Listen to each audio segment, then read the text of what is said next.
ตัวอย่างที่ชัดเจนยิ่งขึ้นและเป็นปัจจุบันตัวเพื่อเป็นการเผยแผ่หลักธรรมคำสอนของพระพุทธเจ้าให้เข้ากับเหตุการณ์ปัจจุบันสาธุชนญาติโยมพุทธบริษัททุกท่านสำหรับสัปดาห์นี้นั้นก็มีข่าวสารเหตุการณ์ต่างๆหลายสิ่งหลายอย่างที่น่าสนใจบางเรื่องบางราวนั้นก็แม้ว่าจะเป็นข่าวดังแต่ก็บ่ได้เก็บเอามาเล่าข่าวหรือว่าอ่านข่าวให้สาธุชนญาติโยมได้รับฟังแต่บางเรื่องบางข่าวที่แม้ว่าบ่ค่อยดังเท่าใดแต่อาจจะเป็นอุทาหรณ์สอนใจหรือแง่คิดแนวคิดความรู้ที่จะเป็นเหตุทำให้ท่านทั้งหลายนั้นได้รักธรรมคำสอนอันนี้ก็จะนำมาเสนอได้เหมือนกันนำเรื่องราวที่น่าสนอกสนใจนำมาถึงแด่บรรดาศรัทธาสาธุชนญาติโยมเฮาท่านทั้งหลายในวันนี้ก็มีอยู่หลายเรื่องหลายราวด้วยกันวันนี้ก็จะได้นำมามาจาให้บรรดาพี่น้องคณะศรัทธาญาติโยมเจ้าข้านั้นได้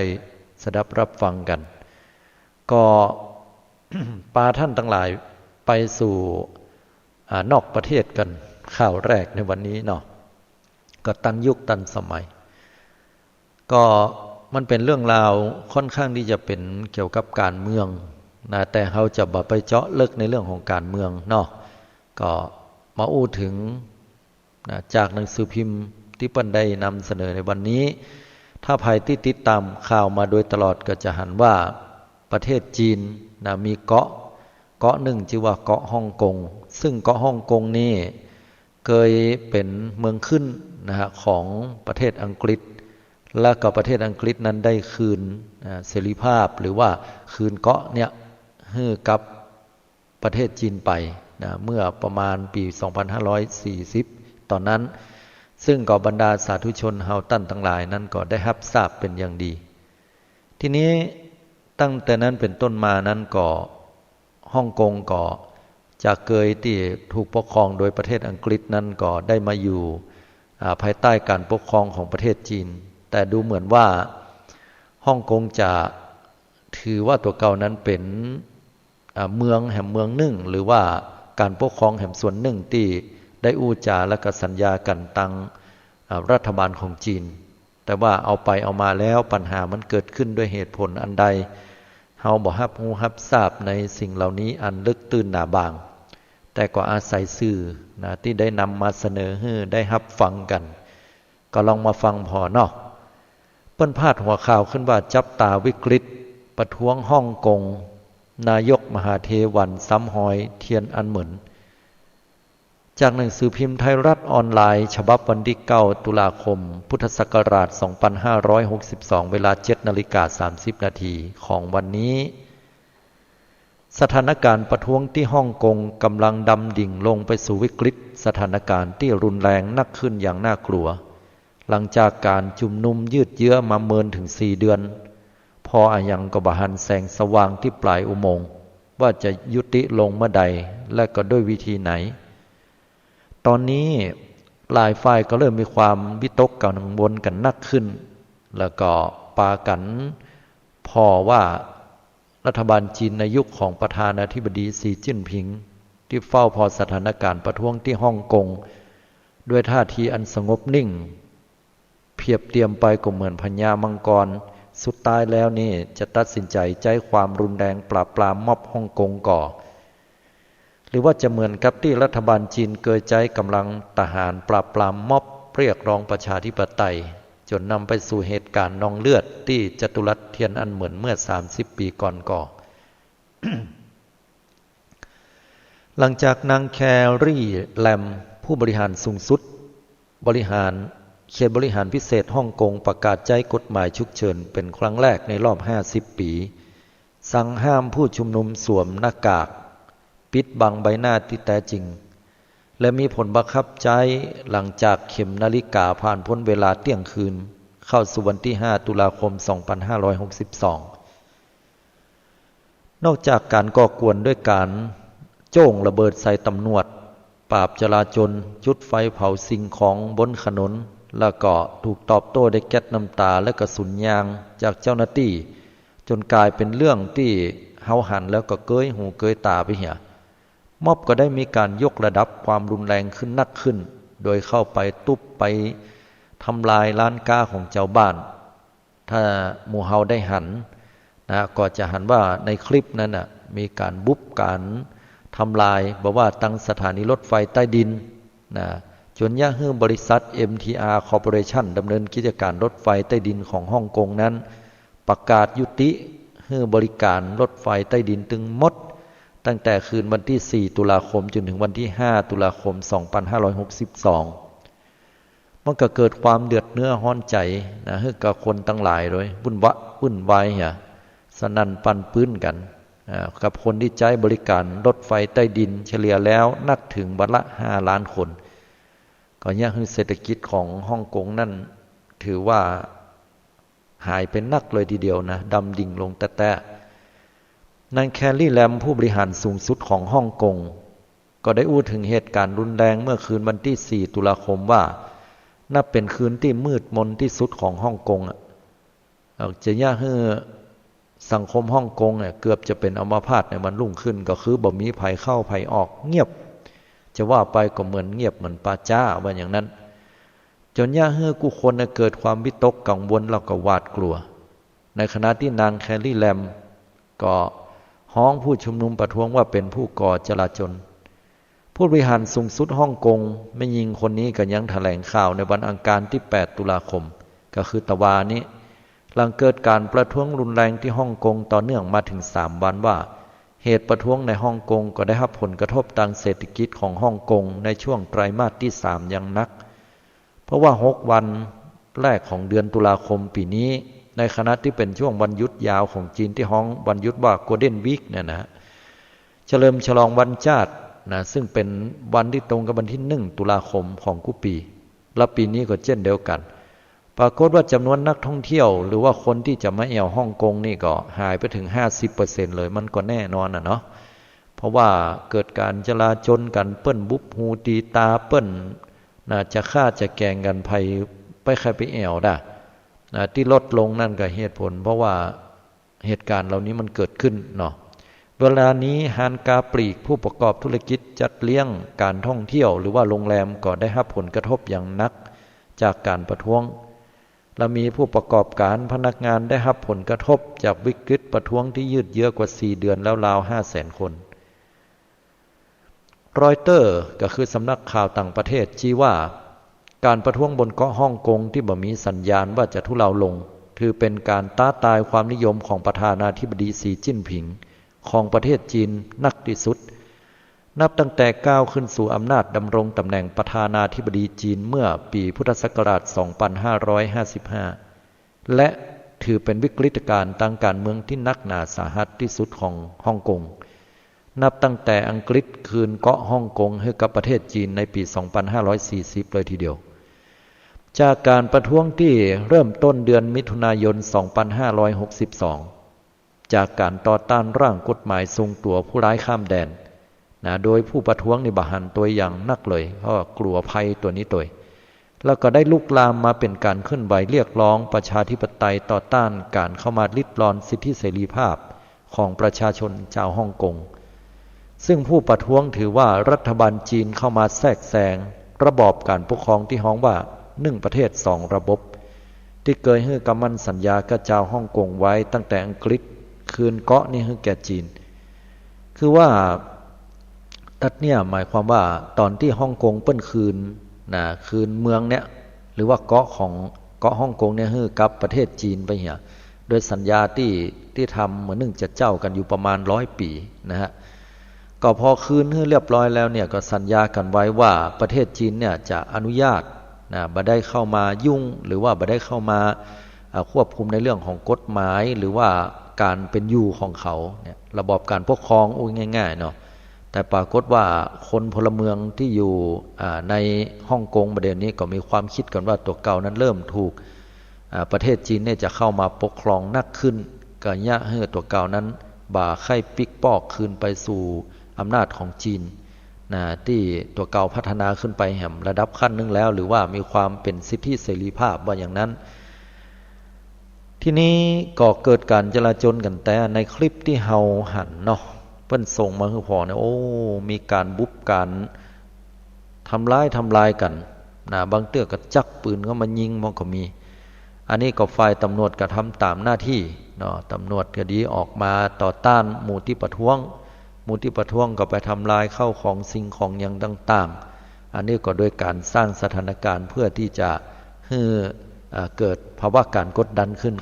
ของผู้ปกครองของฮ่องกงนะฮะตามมุมมองของสำนักข่าว CNN สื่อในสหรัฐชี้ถึงวิกฤตการณ์ที่เกิดขึ้นบนเกาะฮ่องกงด้วยการย้อนไปพอประวัติศาสตร์ของฮ่องกงก่อนว่าเกิดอะไรอย่างขึ้นอันนี้คือเพิ่นไปเสาะหาเก้าเงานะว่าแต่ก่อนมันเกิดอะไรอย่างขึ้นมันอย่ามาเป็นอีพอถึงในวันนี้ฮ่องกงเป็นดินแดนของจีนไปแล้วแต่ว่าฮ่องกงก็มีการใช้สกุลเงินเป็นของตัวเก่ามีระบบการเมืองและก็วัฒนธรรมที่เป็นเอกลักษณ์ที่สำคัญคือประชาชนที่อาศัยอยู่บนเกาะฮ่องกงบ่ได้กึดละว่าตัวเก่าเป็นเจ้าจีนนะแต่ตัวเก่าก็ว่าตัวเก่าเป็นเจ้าฮ่องกงนักกว่าอันนี้แหละฮะมันก็เลยเกิดเป็นปัญหากันขึ้นละนะว่าตัวเก่าแยกออกมาแล้วเนี่ยบักให้ไปสุงสิงหรือว่าอยู่ภายใต้การปกครองในระบอบของคอมมิวนิสต์หรือว่าของจีนบ้างนะก็เลยเกิดปัญหาเกิดขึ้น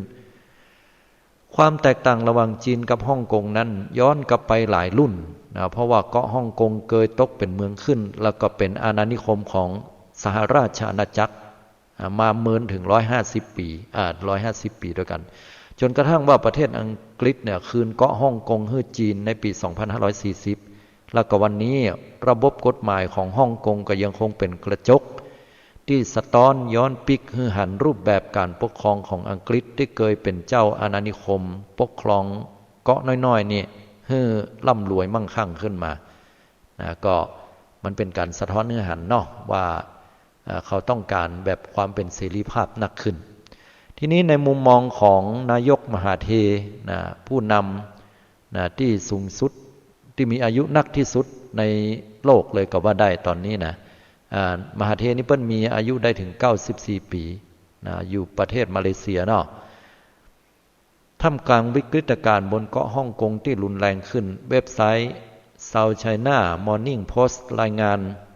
ของนายกรัฐมนตรีมหาเทโมฮัมหมัดของประเทศมาเลเซียก็ได้กล่าวแสดงกำกึดกำหันอย่างตรงไปตรงมาก็คือว่าซื่อๆอีเนาะบ้านเฮาเป็นภาษาอีเปิ้นก็ได้ออกมาอู้ว่าซื่อๆบอกว่าถึงการหาทางออกของฮ่องกงว่าจะยุติลงได้เนี่ยตามกำกึดกำหันของนางแคลรี่แลมควรจะลาออกไปเลยว่าอย่างนั้นแคลรี่แลมลาออกไปเถอะถ้าลาออกแล้วสถานการณ์มันจะดีอันนี้คือมุมมองของผู้นำของประเทศมาเลเซียนะนายกรัฐมนตรีมหาเทโมฮัมหมัดวัย94 ปีก็ได้กล่าวอู้ถึงการเตือนสติด้วยความหวั่นวิตกว่าอาจเกิดเหตุการณ์นองเลือดซ้ำรอยการปราบปรามผู้ชุมนุมประท้วงที่จัตุรัสเทียนอันเหมินเมื่อปี2530อันนั้นเกิดเหตุการณ์การฆ่าการประท้วงเกิดขึ้นแล้วก็รัฐบาลได้ทำการปราบปรามอันนี้เป็นข่าวที่เฮาฮู้กันเนาะ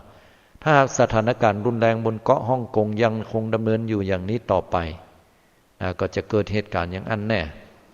และตามกำกึดกำหันของนายกรัฐมนตรีมหาเทเชื่อว่าท้ายที่สุดแล้วจีนก็จะตัดสินใจอย่างอันแหมแล้วก็ถือเป็นการแสดงกำกึดกำหันของรัฐมนตรีมหาเทซึ่งเป็นนายกรัฐมนตรีที่มีอายุนักที่สุดในโลกโดยวัย94 ปีผ่านร้อนผ่านหนาวผ่านการเมืองมาเมินดำรงตำแหน่งนายกรัฐมนตรีมาเลเซียเมินที่สุดในประวัติศาสตร์ของประเทศเป็นเวลาถึง22 ปีแล้วก็จะหวนกลับมาดำรงตำแหน่งนายกรัฐมนตรีในแห่งครั้งเมื่อปี2561เพื่อต้องการกอบกู้วิกฤตการณ์ของประเทศมาเลเซียว่าอย่างนั้นทีนี้มาอู้กันว่าวิกฤตของบนฮ่องกงเวลาเนี้ยกำลังดำเนินไปสู่จุดที่เครียดตึงเครียดขึ้นสูงสุดเรื่อยๆจะจบลงแบบไหนแล้วก็ตั้งการจีนจะได้วิธีใดก็ได้แต่ภาวนาขออย่าให้สถานการณ์บีบบังคับแล้วก็จบลงด้วยเหตุการณ์ที่เหมือนกับจัตุรัสเทียนอันเหมือนเลยนะเพราะมันเป็นการสูญเสียที่ น่าเศร้าใจที่สุดในตอนนั้นเหตุการณ์หนึ่งเลยทีเดียวเนาะทีนี้ศรัทธาญาติโยมเฮามาอู้กันเรื่องของการเมืองอันนี้ที่เปิ้นได้มาอู้ถึงมันเป็นเรื่องที่น่าสนใจนะฮะถ้าเฮามาพอกันในเรื่องของธรรมะแล้วเนี่ยมันเป็นเรื่องที่เฮาจะหยิบยกได้ถ้าเป็นภาษาพระเปิ้นฮ้องว่าศีลสัมมัญญตานะอย่างตุเจ้าเนี่ยจะอยู่ด้วยกันได้พระเน้นจะอยู่ด้วยกันได้ภายในวัดภายในสังคมในตำบลในประเทศนั้นๆก็ดีจะต้องมีกำกึดกำหันหรือว่าสิ่งที่เสมอเหมือนกัน2ประการนั่นได้แก่ศีลสัมมัญญตา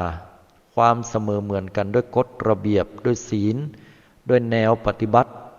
กฎหมายของพระสงฆ์องค์เจ้าที่เหมือนโดยกันจะอยู่ร่วมกันได้และ2พระสงฆ์องค์เจ้าเหล่านั้นภิกษุสามเณรต้องมีทิฏฐิสัมมัญญตาก็คือกำกึดกำหันเป็นไปในแนวทางเดียวกันบ่มีกำกึดกำหันที่แตกต่างกันแม้จะแตกต่างกันก็จะต้องเอาประชาธิปไตยที่พุทธศาสนาหรือพุทธเจ้าตรัสไว้ว่าเยปุยสิกาซึ่งเป็นหนึ่งในจำนวนของการระงับอธิกรณ์คือการต้องโทษขึ้นมาแล้วเพิ่นมีการสืบสวนยกตัวอย่างอธิกรณ์ของครูบาเจ้าสลีบิจัยที่ต้องอธิกรณ์แต่ก่อนนั่นนะแล้วก็ไประงับอธิกรณ์กันกรุงเทพลักษณะแบบนี้แล้วก็เพิ่นจะมีการถามการตอบว่าตนนี้เนี่ยพอสรุปแล้วไผมีกำกึดกำหันเป็นใดไผหันว่าตนนี้ผิดไผหันว่าตนนี้ถูกก็ยกมือกันเอาเสียงข้างนักว่าเรียกว่าเยปุยสิกาทีนี้ถ้าหากว่าบรรดาพระสงฆ์องค์เจ้าอยู่ด้วยกันแล้วเนี่ยมี2อย่างศีลสัมมัญญตากับทิฏฐิสัมมัญญตาแล้วก็จะอยู่ด้วยกันไปได้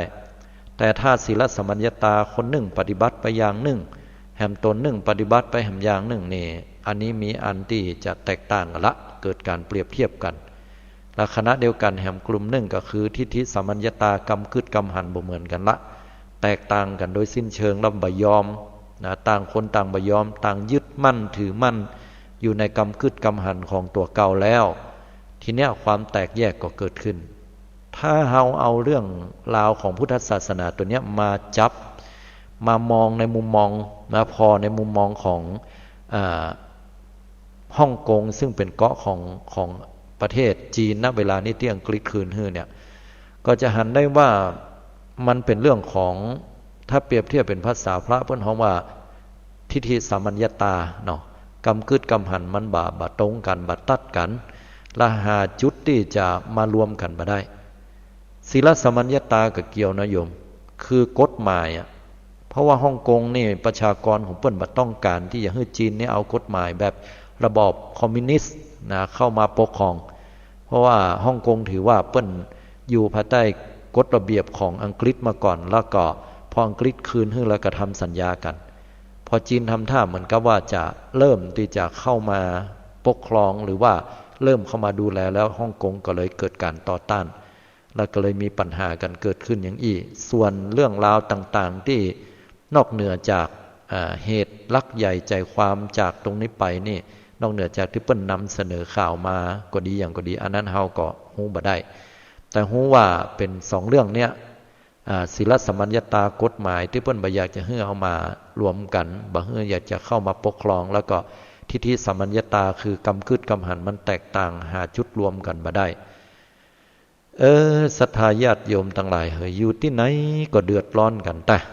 บอกว่าฮ่องกงก็ดีบอกว่าประเทศเฮาบอกว่าประเทศไหนบอกว่าตำบลใดอำเภอใดบ่ต้องตำบลอำเภอบ้านเฮาก็เหมือนกันโยมหมู่บ้านเฮาเนี่ย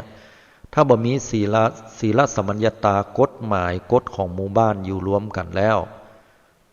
มันก็แตกกันญาติโยมทั้งหลายการปฏิบัติไปคนละอย่างคนนั้นจะเอาอย่างนั้นเจ้าปี้จะไปตังซ้ายเจ้าอ้ายจะไปตังขวามันก็ซ้อหาที่สรุปลงบ่ได้มันต้องมารวมกัน50แปลงใจหาเปิ้นเอาใจเปิ้นมาใส่ใจตัวที่สำคัญก็คือความถูกต้องเป็นหลักแต่คนเฮาบางครั้งเนี่ยความถูกต้องถึงหมดเนี่ยมันก็ 100% บ่ได้เหมือนกันโยม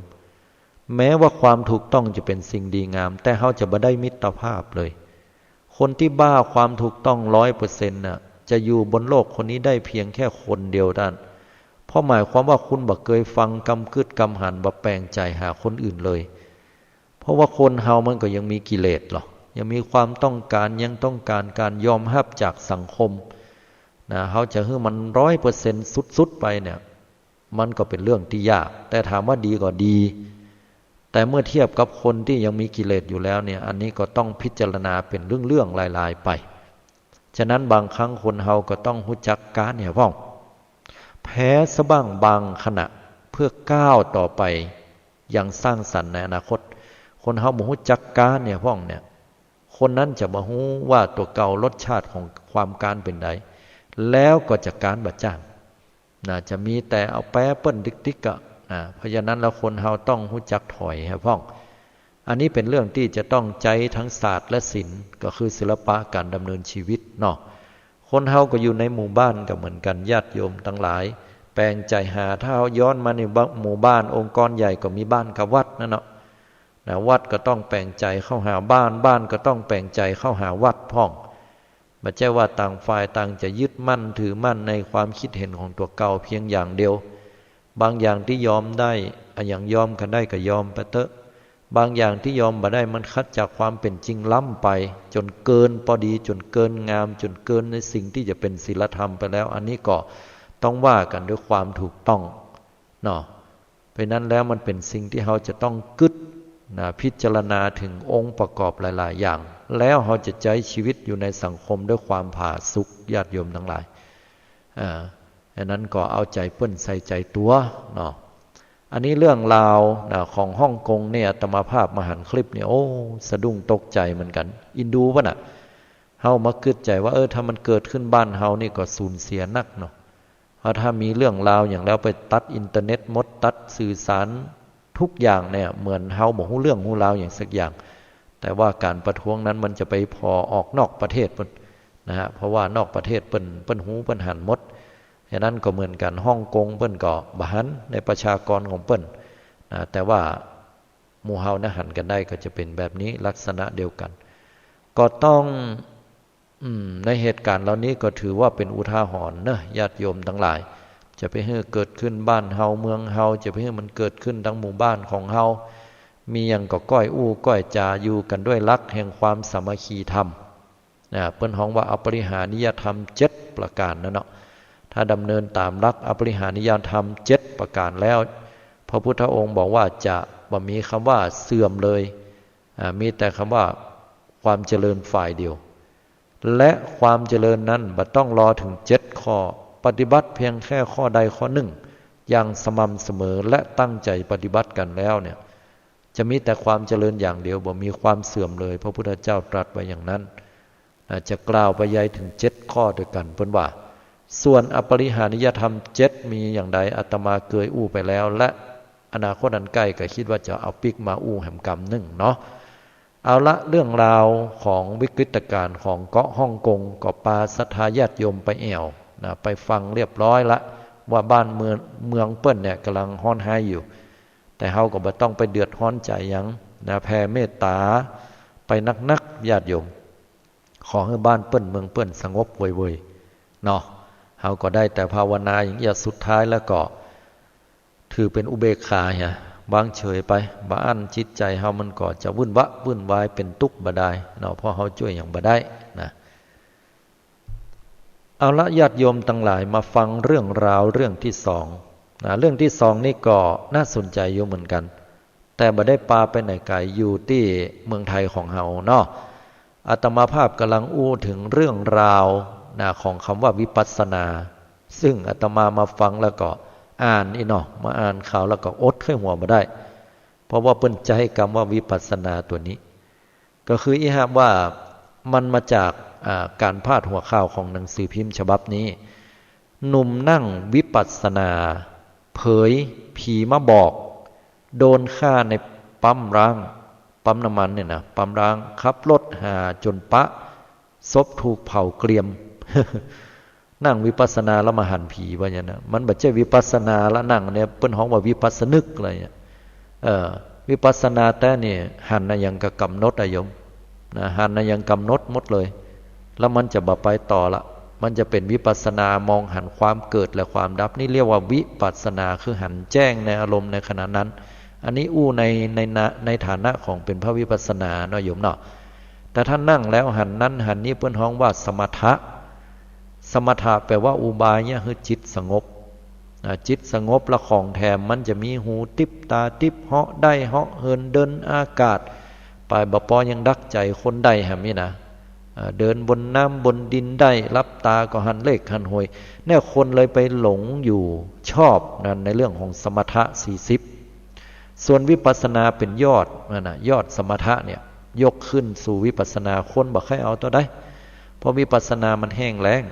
แสดงฤทธิ์บ่ได้บ่มีหูติบตาติบบ่มีดักใจคนเหาะเหินเดินอากาศบ่มีอย่างสักอย่างมีแต่ยะฮือกิเลสน้ำเหือดมันแห้งลงไปบ่ได้นี่แหละหูปัจจุบันอารมณ์ยกตัวอย่างเวลาโยมนั่งสมาธินั่งไปเนี่ยแล้วโยมมันไปเกิดนิมิตหันวันดีคืนดีหันพระพุทธเจ้าเสด็จมาเนี่ยนะโยมมันมีแต่นะโยมเดี๋ยวฟังก่อนเนอะไปลุกไปไหนเถอะมีแต่ในที่นี้ความหมายของอาตมาก็คือว่ามันมีที่ใจหันแต่นะหันโดยมโนทวารเนี่ยหันชัดเจนเลยเข้ามาหาเขาก็โอ้ในหันในใจก็เข้าไปกราบพระพุทธเจ้าแต่กราบกระงอบเสร็จเรียบร้อยสกรรมลงมาโหเขาหันพระพุทธเจ้าเนี่ยก็เลยเข้าใจว่าพระพุทธเจ้าเนี่ยมีตัวตนอยู่แต่ประเดี๋ยวนี้แล้วก็อู้ได้ด้วยนะจิตเนี่ยมันอู้กับภาพที่หันโดยภาพนั้นก็ตอบมาเป็นวรรคเป็นเว้นเหมือนมีแต่นะจาบดีก็เป็นมารจำแรงแปลงเข้ามาเนาะกิเลสสมานหดเข้า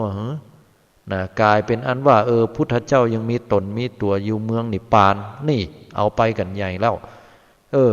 ถ้าถามว่าหันแต่ก่อนคนไปนั่งเนี่ยหันแต่กะแต่สิ่งที่ถูกเห็นน่ะไม่ใช่ของจริงเนาะจะว่าไปงงยกตัวอย่างอุปมาง่ายๆว่าโยมถามโยมก่อนว่าถ้าเฮานั่งอยู่หรือว่าเ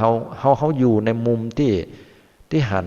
ลุงกินน้ำมาโยมเคยหันก็ที่เพิ่นว่าลุงกินน้ำมี7สีนั่นน่ะนั่นเนาะเฮาหันแน่นอนเลยถ้าถามว่าลุงกินน้ำเนี่ย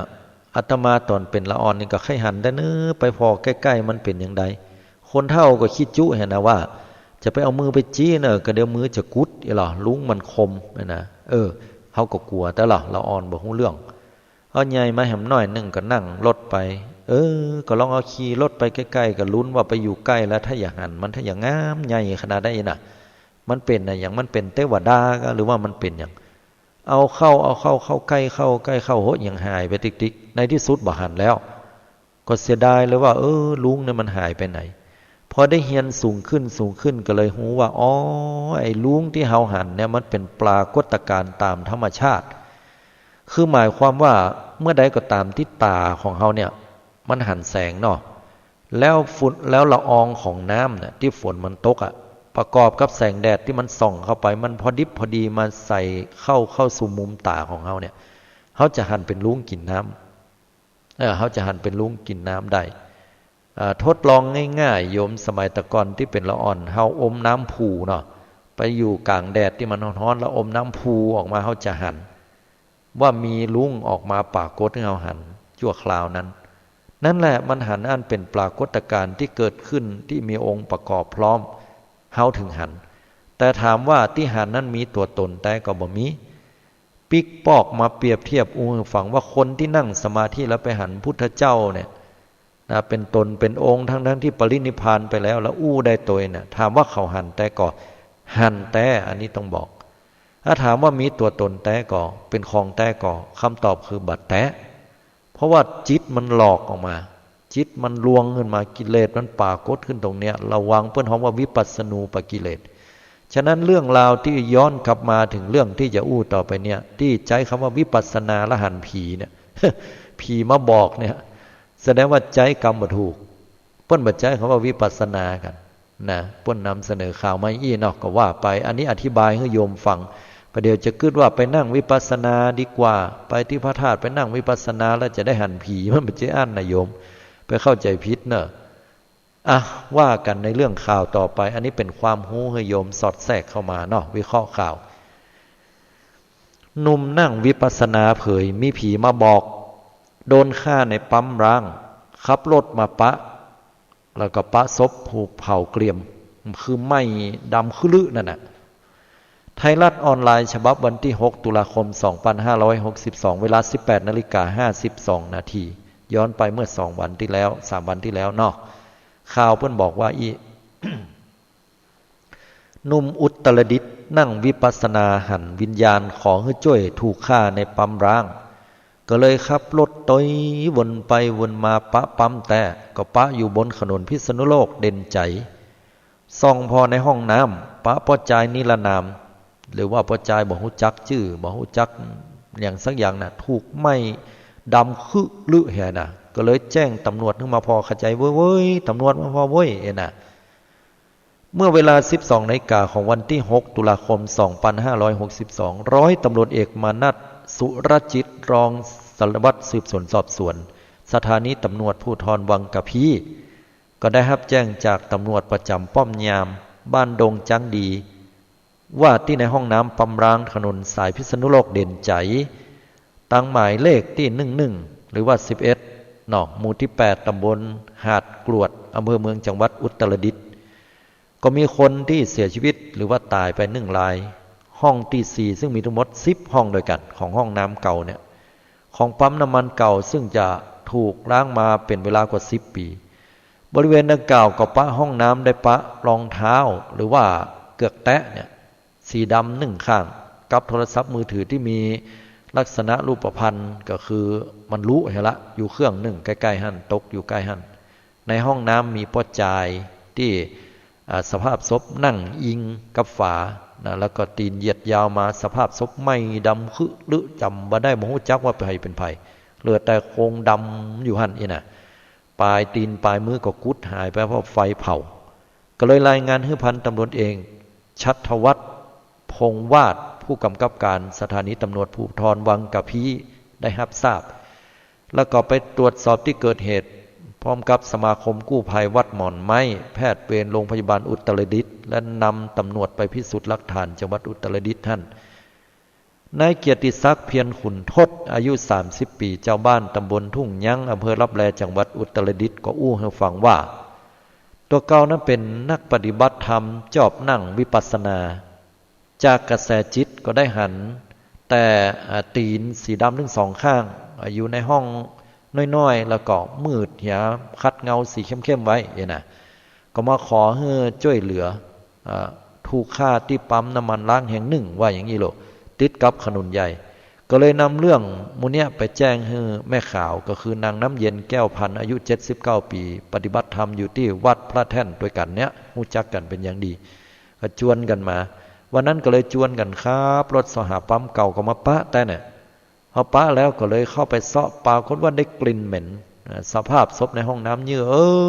นี่แต่ปะแล้วน่ะก็เลยโทรศัพท์ติดต่อให้ตำรวจที่ป้อมยามหั่นตำรวจป้อมยามฮู้ก็เลยโทรเข้าไปหาที่สถานีตำรวจภูธรใหญ่ด้านพันตำรวจเอกชัทวัฒน์พงษ์วาดผู้กำกับการสถานีตำรวจภูธรวังกะพีก็อู้บอกว่าหลังจากเข้าตรวจสอบบริเวณที่เกิดเหตุเจ้าหน้าที่กองพิสูจน์หลักฐานตำรวจภูธรจังหวัดอุตรดิตถ์และก็การชันสูตรพลิกศพเบื้องต้นแพทย์เวรโรงพยาบาลอุตรดิตถ์ก็รู้ว่าเป็นศพของพ่อจายส่วนชื่อนามสกุลส่วนสูงแล้วก็เสียชีวิตกี่วันนะบ่ฮู้มาละต้องนำเอาศพส่งตรวจพิสูจน์หลักฐานละเอียดที่โรงพยาบาลพุทธชินราชจังหวัดพิษณุโลกส่วนสาเหตุการตายของพ่อจายนิรนามดังกล่าวเนี่ยเจ้าหน้าที่จะลงพื้นที่สืบหาข้อมูลต่อไปอันนี้ก็เป็นข่าวติดต่อนิยมถ้าสนใจก็ไปอ่านได้เนอะเพราะว่ามีญาติของผู้ที่ตายเนี่ยเปิ้นมาติดต่อแล้วเนาะ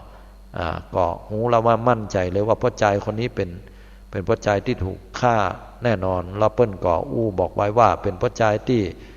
คนก็ฮักกันนะอู้ก็ม่วนปกติบ่มีปัญหากับไผแต่บอกฮู้ว่าจะได้ถึงถูกเผาไหม้อย่างนี้นะรถก็ถูกดัดแปลงตัวว่าอย่างนั้นแสดงว่าจะต้องถูกฆาตกรรมอำพรางอย่างสักอย่างหนึ่งซึ่งตำรวจก็จะได้คลี่คลายคดีเป็นลำดับต่อไปเนาะอันนี้ได้อ่านข่าว มาก่อนหน้าแล้วก็นำเสนอให้ญาติโยมถ้าสนใจก็ไปเปิดอ่านกันได้เนาะทีนี้มาอู้กันในเรื่องเนี้ยเนาะน่าสนใจก็ตัดที่ว่าคำว่าวิปัสสนาอย่างที่บอกตะกี้ถามว่าเราพ่อจายคนนี้อายุได้สัก30 ปีชอบสมาธิเนี่ยนะมันจะหันของแต่กับบัดแต่คนหมู่นี้เนี่ยญาติโยมทั้งหลายบางครั้งเนี่ยหันปรากฏการณ์บางอย่างเพิ่นฮ้องว่าวิปัสสนูปกิเลสก็จริงแต่บางเตื้อบางครั้งนั้นก็เป็นความหูหรือว่าสิ่งที่สัมผัสได้โดยที่เหนือกว่าวิสัยของมนุษย์ธรรมดาอย่างเฮาท่านทั้งหลายเนี่ยรับหูได้แต่ถามว่าเนี่ยได้กันกู้คนก็บอกว่าเกือบกู้คนอะหรือจะห้องว่ากู้คนเลยก็ว่าได้ถ้าเฮานั่งสมาธิและได้ความสงบระดับนั้นนี่นะแต่ว่ามันบอกกู้คนนะเพราะว่าบางคนนั้นจริตอุปนิสัยของเปิ้นก็บ่ชอบเรื่องฤทธิ์เรื่องเดชก็มีอันนั้นถ้าเวลาคนที่นั่งไปเนี่ยเปรียบเทียบไปก็สามารถที่จะหู้จะหันในสิ่ง2 สิ่งนั่นก็คือสิ่งที่หลอกลวงอันเกิดจากจิตนะเกิดปรากฏการณ์เกิดขึ้นที่ห้องว่าวิปัสสนูปกิเลสได้และแห่งอย่างหนึ่งก็คือสามารถไปหันเทวดาหันผีหันสางได้อันนี้ก็แห่งแบบหนึ่งที่หันเฮาไปอ่านเรื่องของโลกทิพย์เนี่ยจะหันว่าครูบาอาจารย์เปิ้นไปปะสิ่งนั้นสิ่งนี้เนี่ยอันนี้เกิดจากสภาวะแห่งจิตที่เปิ้นบำเพ็ญมาดีแล้วเนาะเพราะใจคนนี้ก็เหมือนกันเป็นไปได้ในส่วนที่ว่านั่งสมาธิแล้วสัมภเวสีผีล่อนเล่เนี่ยคงจะไปขอส่วนบุญแล้วก็มาก็ถึงได้มาปะที่นี่แต่เนื่องจากว่าบำเพ็ญเรื่องของตาติบที่เปิ้นฮ้องว่าทิพจักขุญาณเนี่ยบ่ชัดเจนนะก็อาจจะหันเป็นลางๆแล้วก็ต้ยพอก็ได้มาหันที่นี่ก็อาจจะเป็นไปได้อันนี้ขอบอกญาติโยมว่าเป็นความเชื่อส่วนบุคคลควรจะใช้วิจารณญาณเนอะ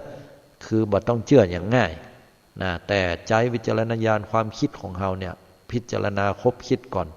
ไม่ใช่ว่าเชื่อไปหมดตกแห่งวันหนึ่งปากันไปถามเมื่อถามหมอเมื่อหมอก็มี2 อย่างเหมือนกันนะโยม เพราะนั้นก็พิจารณาให้ดีแต่ที่แน่ๆพุทธศาสนาเฮาเนี่ยเปิ้นบ่ไ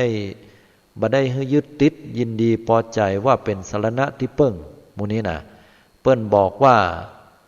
เปิ้นให้พอที่การกระทำของคนเฮาพุทธเจ้าบัญญัติเรื่องกรรมถ้าเฮาทำดีคิดดีอู้ดีแล้วบอกว่าอันยังจะเกิดขึ้นแล้วเฮาก็ได้ดีแน่นอนต่างแต่ว่าความดีนั้นมันจะให้เฮาเวยหรือว่าจ้าตอนน่ะเหมือนความชั่วคิดชั่วอู้ชั่วทำชั่วเฮาก็ได้ชั่วเหมือนกันต่างแต่ว่ามันจะเวยจะจ้าตอนน่ะเนาะถ้าหากว่าโยมทำชั่วเนี่ยจะหันได้ว่าบางคนนี่รวยเป็นเงินเป็น100 ล้านพันล้านโอ้บ้านนี่เฮาแงนพอพุ่นน่ะอยู่ยอดปลายไม้พุ่นน่ะอย่าเฮานี่ต่ำติดดินทำดีแล้วดีแหมบ่หันจะได้ดีเลยแต่คนประเภทนั้นเนี่ยเราอย่าฮือก็บ่เตื้ออยู่ปลายฟ้าบางคนเนี่ยก็ยกย่องให้สูงขึ้นปั่นปอนดีให้มันนั่นน่ะเฮาบ่หันว่าทำดีได้ดีหรออย่าหนาน้อยใจไปอย่างนั่น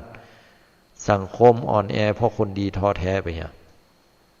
บ่ต้องกึดเตื้อโยมวิบากกรรมมาถึงเขาเตื้อนั่นหมายความว่าที่เขามาเป็นอย่างอยู่รอดปลอดภัยได้ก็เพราะว่าบุญเก่าที่เขาได้สะสมสังสมมันให้ผลอยู่มันปกปักรักษาอยู่แต่เมื่อใดบุญน่ะมันน้อยลงละเบาบางลงละถ้าบาปมันมีแห้งนักกว่ามันจะให้ผลทันทีจะให้ผลแล้วทีนี้อย่างก็ตามเด้อมันก็ห้ามขวางบ่ได้หมู่เฮาคงจะเคยหันเนาะว่าบางคนเป็นเศรษฐีอยู่ดีๆตกแห่งวันหนึ่งเปิ้นประกาศ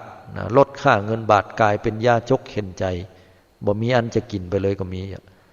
วันก่อนวันหั่นวันนึงโอ้นอนห้องนอนโซฟาราคาแพงตัวนึงเป็นล้านห้องบ้านกาคฤหาสน์นี่เป็น10 ล้าน100 ล้านตกแห่งวันนึงไปนอนปุ่นตูปะไปอยากไปขอข้าวที่วัดกินเพราะบ่มีอันจะกินอีก็มีเนี่ยญาติโยมทั้งหลายมันถ้าผลวิบากกรรมมันมาฮื้อแล้วฝ่ายบดียี่ฮื้อมันก็ถึงต้องตกสู่สภาวะที่บดีแน่นอนฉะนั้นใจเย็นๆไว้บ่ต้องไปว่าเขาเพียงแต่เฮาเนี่ยทำดีไปนักผลบุญความดีมันจะส่งอยู่เฮาทีหลังเพราะนั้นอันนี้อู้ให้ญาติโยมได้ฟังไว้เนาะเรื่องราวดังกล่าวนี้ก็ เขาจะบ่าอู้ในเรื่องของความเชื่อไปนักแต่อู้ถึงเรื่องของการปฏิบัตินะโดยเฉพาะการใจกำอู้ให้ถูกต้องเนาะว่าคำว่าวิปัสสนากับสมถะนี่มันต่างอย่างอี้สมถะเนี่ยคือจิตใจสงบวิปัสสนาพิจารณาคือหันแจ้งอีเนาะตามสภาวะอนิจจังทุกขังอนัตตานะอันนี้ก็ให้พิจารณากันอย่างอี้เนาะเรื่องนี้ก็จบกันลงไปแบบนี้ละกันเอาละเดี๋ยวจะขออนุญาตศรัทธาญาติโยมเฮาตั้นทั้งหลายเบรกพักสักกรรมหนึ่งเนาะเรื่องราวกำลังม่วนอยู่เน้อเดี๋ยวจะปาไปพอแผ่นดินบ้านหรือว่าดินมันถล่มนะว่าเรื่องราวมันเป็นอย่างใดพ่องนี่นะวันนี้เอาข่าวสารที่จะแปลกใหม่มาให้ศรัทธาญาติโยมพ่องหันในอย่างมันฆ่ากันล้ำกว่าใจเฮาหิวได้เอามาฟังพอเรื่องราวที่มันเป็นพโยชนะพ่องแห่งองค์ประกอบหนึ่งเนาะเดี๋ยวสักกรรมเดี๋ยวเฮามาฟังเรื่องราวต่างๆต่อไปเนอะขออนุญาตพักสักกรรมหนึ่งเนาะองค์ใดพระสัมพุทธวิสุทธิพุทธผ่องใสตัดมูลกิเลสคลายหลีกละนายสิ่งรื่นรมทำได้ท่านตรัสแล้วเหมือนดวงแก้วน่าชื่นชมสัตว์โลกที่โศกโศมดับระทมด้วยพระธรรม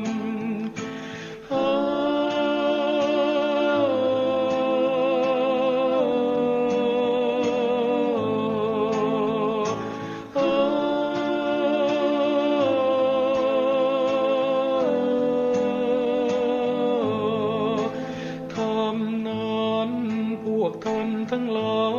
ยจงเปล่งวาจาว่าสาธุสัตว์สาธุภาวนาดุจสรณะคือพระ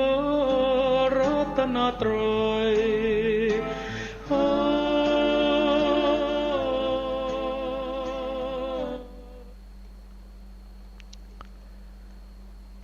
สาธุชนญาติโยมพุทธบริษัททุกท่านนำทุกท่านเข้าสู่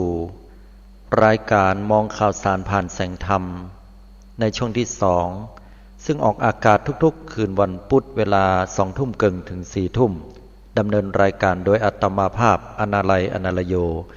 พระวิปัสสนาจารย์ประจำสำนักปฏิบัติธรรมแห่งที่9วัดพระธาตุหริพุนชัยลำพูนเจ้าวาดวัดหนองเงือกตำบลแม่แรงอำเภอป่าซางจังหวัดลำพูนในช่วงที่2ของวันนี้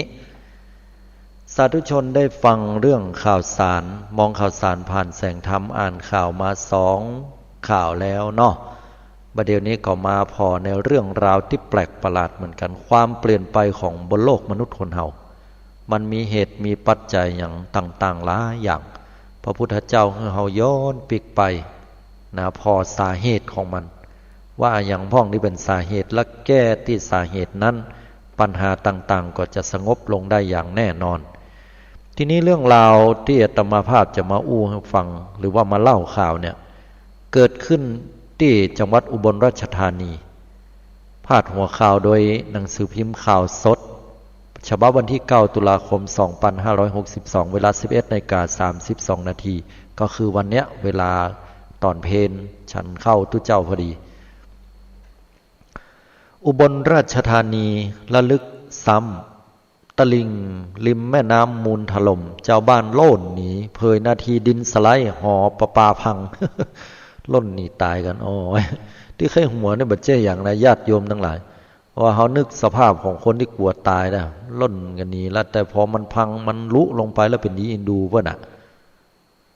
อุบลราชธานีนะเหตุการณ์นี้เกิดขึ้นวันที่9 ตุลาคมผู้สื่อข่าวรายงานว่าช่วงของแมลงของตะวานี้นะตะวานี้เนอะที่ตลิ่งริมแม่น้ำมูลวัดท่ากกแห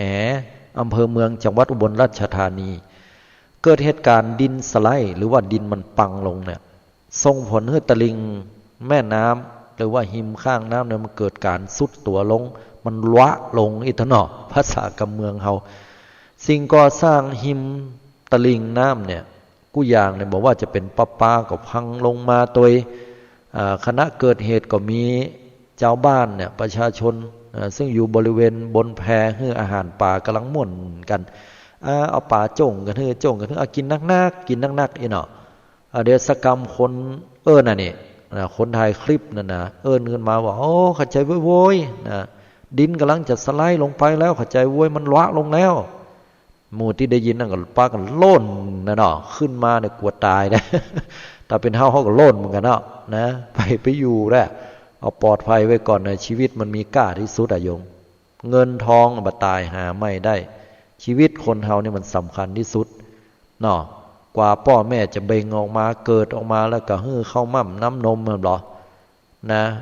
ในจะโอ้ใหญ่หน้ากล้าบานอัตภาพชีวิตแม้แต่พุทธเจ้ายังตรัสไว้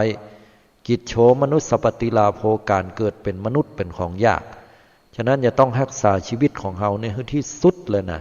บ่มีสิ่งใดที่จะสำคัญและมีค่าที่สุดกับชีวิตคนเฮาภัยที่กึดฆ่าตัวเก่านะเปลี่ยนใจเห็นเนอะทีนี้ย้อนมาอู้ถึงเรื่องข่าวบอกว่า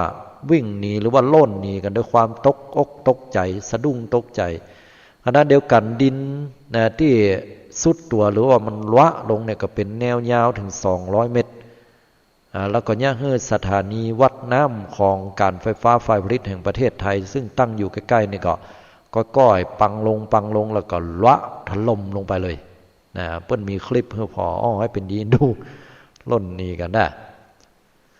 นายพงศธรจันทองพนักงานขับรถของวัดบ้านท่ากกแหบ้านตากกแหเปิดเผยว่าเหตุการณ์เกิดขึ้นเมื่อเวลาประมาณได้4 โมงมะแรงเนาะ4 โมงเกือบ5 โมง16:40 นาทีของตะวาเนี่ยระหว่างที่ตัวเก่ายืนอยู่ที่ฟุตบาทของผนังกั้นหิมน้ำข้างศาลาวัดก็มาสังเกตหันว่าอยู่ดีกินได้อย่างมันได้ยินเสียงมันอย่างแตกแล้วก็มันดินมันเริ่มแยกออกโอ้แล้วก็มีอาการไวของดินโหบะอัลละแล้วก็หาอีน่ะก็เลยเหยกไปหรอกเข้าใจเว้ยเข้าใจเว้ยดินจะปังแล้วไว้น่ะคนหมู่นั้นยังงงกันกำลังฮืออาหารป่ากันพอกินลมชมวิวอยู่เนาะสะดุ้งตกใจเข้าใจเว้ยอ่ะนะดินมันจะปังลงแล้วดินสไลด์แล้วคนทั้งหลายก็โล่นขึ้นมาพอถ้าเอาตัวรอดกันพอขึ้นมาได้สักกรรมมันก็ตับน่ะสายไฟก็ปุ๊ดล่ะระวังสายไฟเนอะไฟจะดูดเนี่ยนะจากนั้นแล้วมันก็ปังลงหั่งพึ่มเว้ย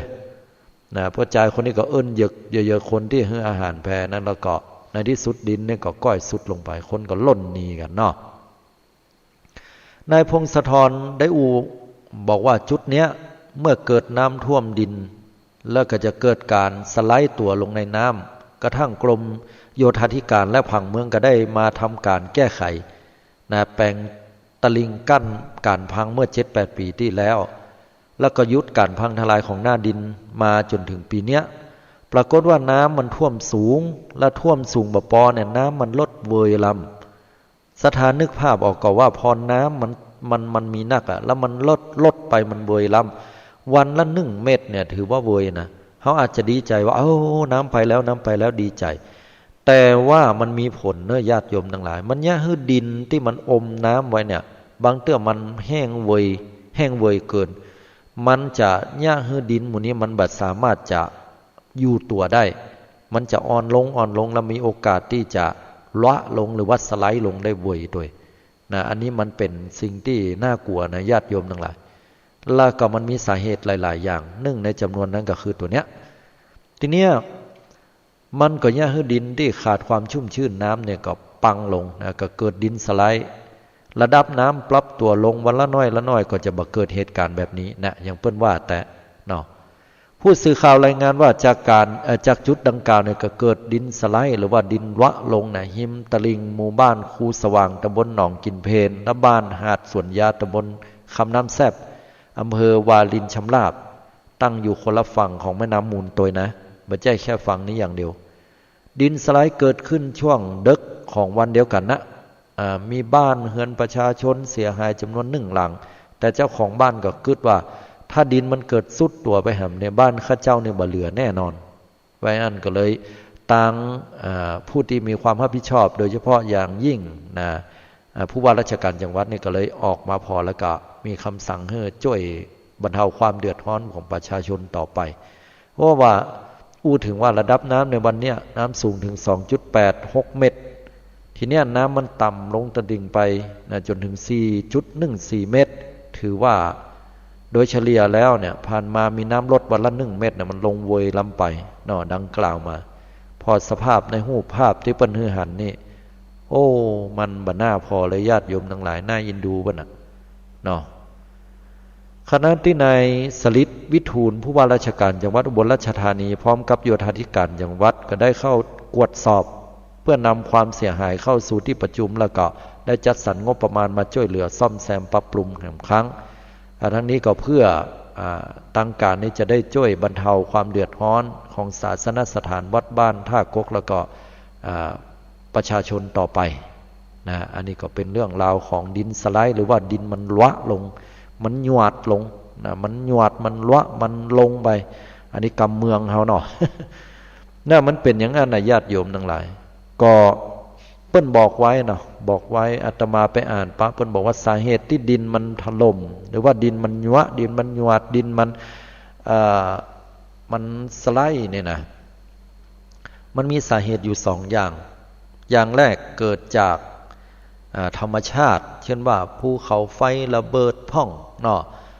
แผ่นดินไหวพ่องแล้วก็น้ำในน้ำบาดาลเนี่ยมันมีจำนวนที่เพิ่มขึ้นหรือบางเทื่อบาดาลสูบน้ำนักล้ำไปนี่นะตลอดจนถึงว่ามันมีเหตุการณ์ก็คือว่าน้ำเนี่ยมันไหลเวยล้ำไปเพราะมันแบบมีต้นไม้นะบ่มีต้นไม้มีหากนี่อุ้มไว้ตัวและแหมหลายๆเหตุผลข้อที่2ก็คือเกิดจากน้ำมือมนุษย์เพราะว่าคนเฮานี่ไปดูดทรายพ่องคนเฮานี่ไปก่อสร้างสิ่งปลูกสร้างไว้ใกล้ที่ฝั่งมันจะไหลลงนะมันก็บ่มีที่ยึดไปตัดก่อไม้ก่อตอกออกเหียยะนะมันก็เป็นที่มาของคำว่าดินสไลด์ได้เหมือนกันเนาะฉะนั้นแล้วมันก็น่าคิดเหมือนกันนะว่าภัยธรรมชาติที่มันเกิดขึ้นเนี่ยมันมาจากสาเหตุคือน้ำมือของมนุษย์คนเฮาเนี่ยเป็นหลักเลยนะถ้าเฮาปลูกก่อไม้ก่อตอกถึงแม้ว่าเฮาจะตัดพ่องเป็นที่อยู่ที่อาศัยแต่ถ้าเฮาแบ่งที่นะญาติโยมที่นั้นเป็นที่สงวนก็สงวนให้มันแท้ๆนะไม่ใช่2 มาตรฐานนะคนนั้นเข้าได้แปลงบ้านได้ละหมู่ตาสีตาสาตายายคนเฒ่าคนแก่เข้าไปเก็บเห็ดโดนไปเป็นหู้กี่ปีก็ให้เกินมาอาตมาว่ามันต้องคือความเป็นธรรมกันแล้วก็จะต้องอนุรักษ์รักษาไว้นะสัตว์พันธุ์สัตว์ปุงสัตว์ป่าปลูกต้นไม้นักนะบอกว่าที่ไหนบ่ใช่ที่อื่นนะแม้แต่สถานราชการสถานที่ราชการถ้าปลูกได้อย่างวัดวาอารามนี่ก็ปลูกวัดอาตมานี่ก็ปลูกนะเขาต้องทดแทนเพื่อธรรมชาติที่จะเกิดขึ้นกับบ้านกับเมืองเฮาพอสังเกตว่าโยมบ่เดียวเนี่ยฮ้อนจะตายอยู่แล้วอย่างเขาแซวนั่นน่ะบ่เดียวมันมีตะกอนมี3 ฤดูคือฤดูฝนฤดูร้อนและฤดูหนาวอีน่ะเขาว่าอย่าบ่เดียวก็มี3เหมือนกันมีฤดูฝนฤดูร้อนและฤดูร้อนใบร้อนเหงาอีโหลไว้ลูกสะใจแต่ก็มันแต่เอ้ยว่ามาพิจารณาเนี่ยมันก็ถ้าอย่าอั้นถึงแม้ว่ากำอูวังบ่ม่วนเนี่ยนะแต่มันเป็นอั้นแต่คือโลกเฮามันร้อนขึ้นนะโยมเมื่อโลกร้อนแล้วขั้วน้ำแข็งขั้วโลกเหนือเนี่ยมันละลายพอละลายแล้วปริมาณน้ำในทะเลเนี่ยมันนักมันสูงขึ้นอย่างกรุงเทพเนี่ยเปิ้นคาดการไว้ว่าอนาคตการไปหน้าบ่เมินน้ำจะท่วมกรุงเทพน้ำจะท่วมกรุงเทพแม้แต่เมืองบางเมืองของประเทศบางประเทศเนี่ยน้ำก็ท่วมขึ้นไปแล้วระดับน้ำขึ้นมาทีละน้อยละน้อยเนี่ยน่ากลัวนะโยมแล้วความร้อนของโลกมันเพิ่มขึ้นโลกบางอย่างเนี่ยมันเกิดขึ้นแล้วเนี่ยมันน่ากลัวโยมมันปิกมาก็มีหรือเกิดขึ้นใหม่ๆอย่างโรคที่เฮาหันว่ามากับยุงเนี่ยล่าสุดเนี่ยก็ชิกุนคุนยาเนี่ยเป็นโรคที่เกิดขึ้นแล้วประหลาดนะคือคนเป็นนี่มักจะมีอาการปวดตามข้อปวดตามเบ้าตาอย่างเงี้ยปวดเป็นนักด้วยนะเจ็บหัวพ่องอย่างพ่องต้องไปหาหมอโดยด่วนบ้านเนี่ยบ่ได้เนาะมันทรมานมันมีหลายๆโรคที่เกิดขึ้นจากโลกของเขาที่มันมีอากาศที่ร้อนขึ้นนะแล้วก็ภัยอยู่ในก็บ่ม่วนนะอยู่ในก็ขยัดเข้าแอร์พวกไหนเขาแอร์ก็เปลืองก้าวไฟหาเหมาะ แล้วอย่าได้เฮาบัดช่วยกันปลูกต้นไม้บัดช่วยกันอนุรักษ์รักษาเนาะเผาควันเผาควันเนี่ยยั้งเหตุเพราะอุ้ยไม่อุ้ยทั้งหลายคัดแยกมันดีๆขยะเทศบาลเพิ่นนึงมีบ่เดียวแต่คนเฒ่าบางคนเนี่ยตมาพอแล้วเนี่ยโอ้เพิ่นติดเนาะติดบักเก่าก็สมัยก่อนย่ำปีนยังเนี่ยยองเลยก็หรอสมัยก่อนเพิ่นย่ำปีนยังเนี่ยเพิ่นจิไฟจิควันเผากันถึงป่าถึงไม้พุ่นหันปีนยังร้อยก็มันตะก่อนน่ะอุ้ยเฮ้ยบัดเดียวมันพอสออย่างแล้วโลกมันฮ้อนน่ะนะอันนี้บ่หันตัวแต่ถ้าอนุรักษ์รักษาวัฒนธรรมนี่หันตัวเปิ้นแต่ 100% กำอู้กำจาเนี่ยอาตมาหันตัวแต่ไปเผาป่าเผาให้เอาเฮ็ดทอบเอาอันอย่างพักวงพักหวานอย่างเงี้ยแล้วปากันไปเผานี่บ่หันตัวนะโยมเพราะว่าโยมมันจะได้สูดดมคนเดียวหรอกทุกเจ้าก็ดมอ่ะเพื่อแผ่วทุกเจ้าให้อ่ะไล่เฮามันภูมิแพ้มันบ่ชอบอ่ะมันเหม็นโยมแล้วปล่อยบ่ป้อมันก็ทำลายธรรมชาติทำให้โลกร้อนเห็นบ่โอ้เพราะยังอ่ะนะไปเผาคงเผาควันนักล้ำยิ่งบ่เดียวก้ามอย่างPFอย่างนั้นน่ะนักขึ้นจะมาก่อนเวลาเดี๋ยวคนเขาจะได้เป็นได้ตายกันนักขึ้นนะญาติโยมฉะนั้นช่วยกันเนาะในอันที่จะรักษาโลกนี้ไว้เนี่ยมันเป็นตรงกับหลักธรรมคำสอนอันนี้อู้เข้ามาเรื่องธรรมะนะเปิ้นฮ้องว่ากรรมสนองกรรมโยมนะกรรมสนองกรรมคือหมายความว่าเฮาเนี่ยอย่างลงไปแล้วก็ตามสิ่งเหล่านั้นมันจะเป็นผลสะท้อนย้อนปิกมาฮื้อก้าเฮาปลูกต้นไม้เฮาก็จะเย็นหรอกแต่เมื่อใดถ้าเฮาทำลายต้นไม้เฮาทำลายธรรมชาติเผาป่าทำควันก็ตามฆ่าสิ่งสารสัตว์ไปกี่ตัวเฮาบ่ได้กึดอ่ะเนาะจุไฟไม่ขีดไฟอันเดียวสดหนีเหียไผก็ยับมือมาดมบ่ได้ถ้าไผบ่ซื่อบื้อไปอยู่หั่นน่ะเพิ่นยับได้หรอส่วนนักละยับบ่ได้โยมเผาควันเรียบร้อยเผาปลาเรียบร้อยตัวเก่าหนีและอันอย่างตายพวกงูหนูในอันอย่างนกสัตว์สิ่งหิ่งห้อยอยู่ในป่านั้นตายกี่ตัวละโยมนั่นน่ะเป็นการทำปาณาติบาตที่เฮาบ่ฮู้ตัวเฮาและต้นไม้ต้นตอกนี่มันจะต้องใช้เวลาเป็นปีๆนะโยมกว่ามันจะฟื้นตัวและจะเจริญเติบโตสังเกตต่อป่าที่ไหนก็ตามที่โดนไฟไหม้เนี่ยมันจะมีสภาพที่เท่าเก่าน่ะมันจะบ่ใหญ่หรือบ่น้อยไปกว่านั้นแต่ถ้าป่าไหนที่เพิ่นอนุรักษ์เพิ่นดูแลบ่ให้ไฟไหม้มันจะเขียวงามขนาดเลยโยมสังเกตเพราะนะอันนี้เรื่องแต่เลยฉะนั้นก็มาทำกรรมที่ดีๆกรรมดีของเราในวันนี้คืออนุรักษ์รักษาสิ่งที่เป็นสภาพแวดล้อมช่วยเหลือกันนะด้วยความดีที่เกิดตั้งใจของเราด้วยสามัญสำนึกที่มีศีลธรรมที่ดีเนี่ยโดยมีศีลของเราเนี่ยความปกติเนี่ยเอาศีลไปใจคือความปกติก็คือเราจะบ่มีความต้องการแก่ตัวเก่าโดยที่ลืมกึศหาสังคมเราการคนอื่นด้วยอันนี้เนี่ยสำคัญและที่สำคัญเรามาคิดว่าเผามันเป็นยังยี่อันเป็นยังยิ้มเป็นยังจะมันอย่างมันห้อนก็แล้วหันก็ได้คุตึ้มมีอายุเตาแล้วเดี๋ยวคุตึ้งตายไร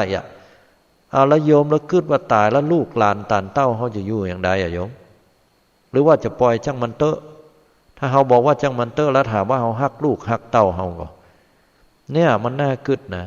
เขาอายุ60 70 80เผาควันทำลายอย่างกันแล้วแต่ถึงแม้ว่ามันจะเป็นส่วนหนึ่งน้อยๆแต่ทุกคนนะถ้าช่วยกันทำเนี่ยมันก็จะทำให้โลกใบนี้เนี่ยมีวิกฤตเกิดวิกฤตได้และรุ่นลูกรุ่นหลานเขาเนี่ยนั่นนะเขาจะได้รับวิบากกรรมที่เขาได้ย่าไว้นะเพราะฉะนั้นแล้วก็ขอศรัทธาญาติโยมตระหนักในเรื่องนี้เนาะที่เป็นเรื่องราวของดินสไลด์หรือว่าตะลิ่งน้ำมันปังลงมันวะลงเนาะอันนี้ก็เขาได้แนวคิดนะเรื่องราวต่างๆและได้ธรรมะตรงนี้ตัวเนาะต่อมาศรัทธาญาติโยมทั้งหลายเนาะก็เป็นเรื่องราวนะที่เกิดขึ้นแปลกๆแฮมะนะแต่ว่าปาไปในเรื่องของคนที่ชอบ เปิ้นฮ้องว่าจะว่าเด็กเลี้ยงแกะก็ไม่ใช่นะเปิ้นฮ้องว่าอย่างใดชอบเนี่ยคือคนอื่นนี่เปิ้นสะดุ้งตกใจในพุทธศาสนาของเฮานี่เปิ้นว่าเนี่ยครูบาอาจารย์ว่าเนี่ยปุคละผู้ใดไผผู้หนึ่งที่ชอบเนี่ยคือคนอื่นสะดุ้งตกใจบอกว่าจะไปจุเปิ้นนี่นะบางคนมันขี้สะดุ้งแล้วเหรอ